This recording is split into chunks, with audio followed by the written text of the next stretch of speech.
Bonjour mis hermanas y mis hermanos, bienvenue à cette vidéo où on va parler de certaines énergies qui sont en train de soutenir en bienveillance, amour et lumière à notre terre-mère sacrée, à notre Gaïa sagrada. Un des gardiens les plus importants de notre terre-mère, c'est le dragon. Il y a plusieurs dragons qui envolent notre système solaire, qui envolent notre Gaïa sacrée, notre cosmos et notre univers. Ces dragons sont des gardiens, mais pas que, aussi sont plusieurs autres fonctions. Mais aujourd'hui, je voudrais parler de cette partie gardienne des dragons, que ça fait une belle révélation de les énergies dans les tissus de l'humanité, surtout dans les féminins et masculins sacrés. Depuis un an, on ressent qu'il y a eu une transmutation importante entre les féminins et les masculins sacrés. À le même temps, il y a eu ce dévoilement des dragons. On sait que les dragons sont des êtres très ancestrales et très anciens, que les dragons et ses naissances sont bien avant la naissance de notre système solaire, de notre cosmos et de notre univers. Mais les dragons, c'est un gardien proche de notre univers et surtout très proche de notre terre-mère, parce qu'il ramène la transformation, la transmutation et la transcendance. Pour nous tous, pas seulement pour l'être humain, mais pour tous nos frères et sœurs dans les royaumes animal, végétal et invisible. Nous tous, la fraternité planétaire, mais pas que. Aussi dans notre cosmos, notre foyer proche, à tous les êtres qui habitent dans notre cosmos, notre fraternité cosmique, il y a les êtres de tout notre univers, la fraternité universelle. Le dragon est un être très ancestral et très fort. Avec les dragons, il n'y en a pas de demi-mesure. On ne peut pas mettre des écorces ou des masques parce que c'est un être que nous voit totalement dans la transparence de notre processus et de notre âme. Le dragon est né dans les œufs, des œufs très sacrés qu'on a besoin de remplir de beaucoup de vibrations, de gratitude et de respect et de reconnaissance. À l'intérieur de tous les œufs, soit du dragon ou les œufs qu'il y a à l'intérieur de notre terre-mère sacrée, de les oiseaux, de les reptiles, de les poissons, etc., etc., etc., à l'intérieur, ils portent tout ce liquide aussi amniotique et nous, les êtres humains, à partir de notre vibration, on peut envoyer à l'intérieur de ces êtres sacrés en formation la bienveillance, la reconnaissance, l'amour et la lumière. Les œufs de dragon sont un trésor pour soi-même.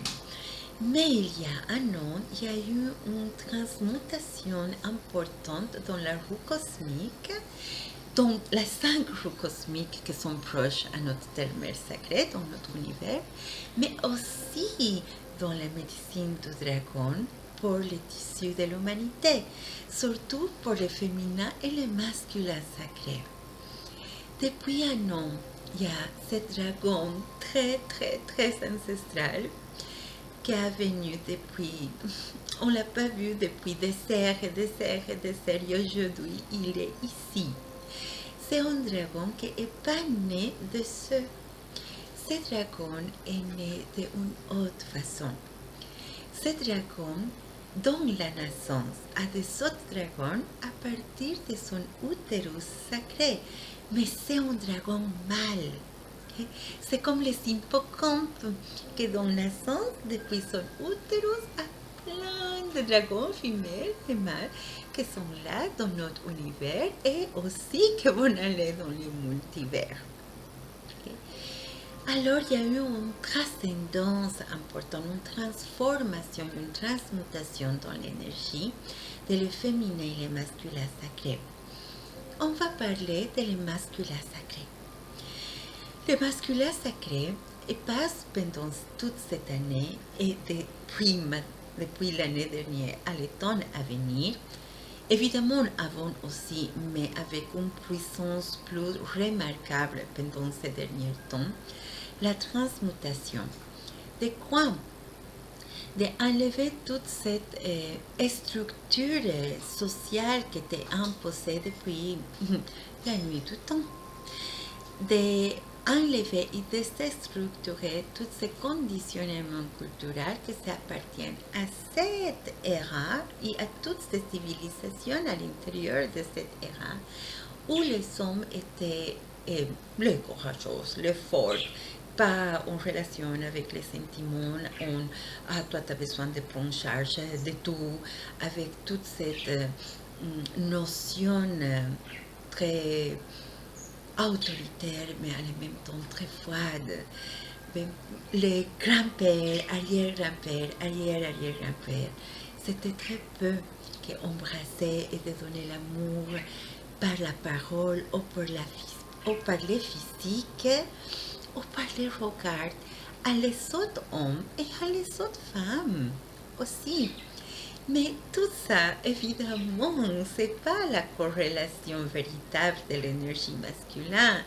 Et heureusement, je veux remercier, honorer à toute l'énergie masculine qui est revenue à le noyau ancestral de sa énergie de bienveillance, d'amour, de puissance véritable, d'être dans les ententes de son cœur vers soi-même, de ressentir les sentiments de la joie, mais aussi les sentiments de la douleur, avec bienveillance et reconnaissance en ouvrant le fractal du cœur. Aussi, on voit plus sur son feu, que sont plus l'action, l'autorité, la force, devenir des hommes qui sont plus en reliance avec les sentiments et les mémoires. Ça, c'est la transformation et transmutation normale dans les tissus de notre humanité, mais a besoin d'être une transformation et transmutation bienveillante. Alors, nous, les féminins sacrés, comment on a besoin de soutenir et d'aider à cette transmutation qui à la fin c'est pour nous tous. C'est vrai, tout ça que je viens de parler avant, aussi c'est pour nous, les femmes, et l'homme intérieur qu'on porte en nous, l'énergie masculine qu'on porte en nous aussi. Et vice-versa, quand je parle de l'énergie féminine, aussi c'est pour les hommes et l'énergie féminine que portent en soi. Okay? Mais nous, dans le collectif, dans les tissus de l'humanité, le féminin sacré aussi a besoin de faire une transmutation. La transformation est déjà faite. Okay? On a besoin de faire une transmutation bienveillante, consciente, mûrie et élevée pour soutenir cette nouvelle relation entre le masculin et le féminin sacré. Si on arrive à le faire, l'harmonisation que ça va produire, ça va soutenir des milliers de générations qui viennent en arrière nous, qui sont des autres choses à travailler. Parce que cette transformation, transmutation et transcendance, c'est à nous. Ça correspond à nous, à tous les adultes conscients qu'on est vivantes dans cette terre-mère sacrée et qu'on a fait la décision de vivre cette période de l'histoire de l'humanité à l'âge que nous avons et avec les expériences qu'on a aujourd'hui. Alors, le féminin sacré aussi a besoin d'être plus feu. Laisser nourrir l'eau qu'on porte en nous, les sentiments, les mémoires, la passivité, mais aussi illuminer et actionner le feu qu'on porte en nous, de devenir plus en l'action, de savoir que tout être humain, adulte, besoin de savoir parvenir à ses besoins économiques et à ses besoins sentimentaux aussi. Okay? Par exemple, ok, je veux un masculin sacré qui soit en connexion avec ses sentiments, qui soit doux, et que se laisse porter par l'improvisation et l'énergie de la vie. Mais ce masculin sacré aussi a besoin de prendre soin de moi,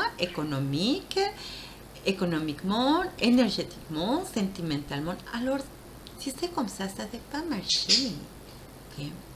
Parce que nous, les femmes, aucune femme veut être la maman de son couple. C'est vrai. Alors, on ne peut pas demander à notre couple homme d'être dans la fonction d'un père. Ok? Toi, tu es mon couple, tu es l'homme, tu as besoin de me soutenir économiquement, et ça, et ça, et ça. Et non, on a besoin, le féminin sacré, aussi de déstructurer ça et de devenir des adultes conscients. Parce que tout adulte, homme ou femme, femme ou homme, a besoin de savoir parvenir à ses besoins basiques, élémentaires et essentiels, comme se donner un foyer, savoir comment te nourrir, et si tu as des enfants, au-delà que tu es en couple ou pas, comment tu vas nourrir tes enfants et être dans une harmonie et dans un équilibre. Parce que si moi, je demande à le masculin sacré et j'honore que le masculin sacré est en train de déstructurer tous ces conditionnements culturels que vraiment il y a beaucoup de choses à déstructurer.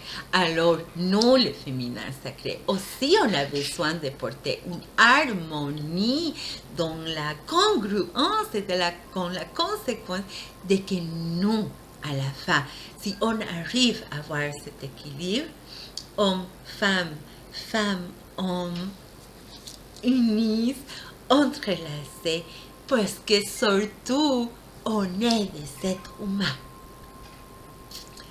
Ça, c'est l'énergie que le dragon a ramenée depuis quelques années à notre terre-mère sacrée.